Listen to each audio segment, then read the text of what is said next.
महाराज जी, आपका क्या शुभ नाम पड़ेगा? नमस्कार, मेरा नाम है सनोज कुमार कुशवाहा। आप 28 राज्यों के देशव्यापी भ्रमण पर निकले हैं, इसका मुख्य उद्देश्य क्या है? मैं भारतीय संस्कृति के ऊपर किताब लिख रहा हूँ। मैं पेट्रोकेमिकल से इंजीनियरिंग किया, सेंट्रल गवर्नमेंट हरियाणा सोनीपत से। इस यात्रा की प्रेरणा आपको कहाँ से मिली? मैं क्लास 9th में एसएनसी डिफेंस एकेडमी एक स्कूल है, वहाँ पे पढ़ाई करता था। 2013 की बात है, तब मैं पढ़ाई करता था। तो स्कूल के द्वारा टूर किया उत्तर प्रदेश की राजधानी लखनऊ में गया तो भूल-भुलैया, चिड़ियाघर, अम्बेडकर पार्क और अयोध्या गया। कई जगह, तारामंडल, कई जगह मुझे घूमा। तब से मुझे घूमने का शौक हो गया, देश के बारे में जानने की इच्छा हो गई। अभी तक 3 साल 2 महीना, आज 14 दिन हो चुका है। मेरी यात्रा 27,800 किलोमीटर से अधिक चल चुका हूँ और उत्तर प्रदेश का 45वां जिला श्रावस्ती में।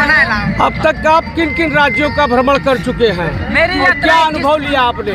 मेरी यात्रा 21 अक्टूबर 2022 से स्टार्ट हुआ। नॉर्थ ईस्ट, अरुणाचल प्रदेश, नागालैंड, मणिपुर, मिजोरम, त्रिपुरा, मेघालय, असम, सिक्किम, बंगाल, बिहार, झारखंड, उड़ीसा, छत्तीसगढ़, आंध्रा, तेलंगाना, आंध्रा, कर्नाटका, तमिलनाडु, कर्नाटका, केरला से कर्नाटका से गोवा, गोवा से महाराष्ट्र से गुजरात से मध्य प्रदेश से राजस्थान से पंजाब से जम्मू कश्मीर से लद्दाख से हिमाचल से चंडीगढ़ से हरियाणा से फिर हिमाचल से उत्तराखंड से उत्तर प्रदेश में मैं पीलीभीत, बरेली, बदायूं, रामपुर, संबल, अमरोहा, मुरादाबाद, मुजफ्फरनगर, बिजनौर, सहारन, शामली, बागपत, मेरठ, हापुड़, गाजियाबाद के बाद दिल्ली के बाद गौतमबुद्ध नगर, बुलंदशहर, अलीगढ़ के बाद हाथरस के बाद मथुरा के बाद आगरा के बाद फिरोजाबाद के बाद एटा के बाद कासगंज के बाद फिर एटा के बाद फरुखाबाद के बाद कन्नौज के बाद मैनपुरी के बाद इटावा के बाद औरैया के बाद जलौन के बाद झांसी के बाद ललितपुर के बाद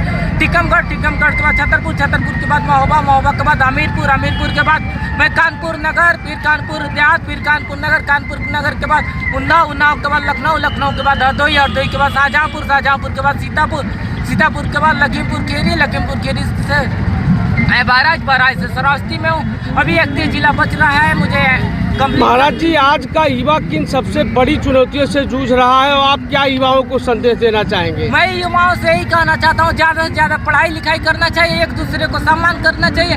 अपने से बड़े को हमेशा सम्मान करेंगे तभी आपका जीवन उज्जवल हो सकता है। क्योंकि मर्यादित रहना सबसे बड़ा धन होता है। क्योंकि कोई भी देखता है तो कहता है कि अगर लड़का खराब होता है तो सब कोई माँ बाप को दोष दे देता है क्योंकि माँ बाप पालन पोषण नहीं किया।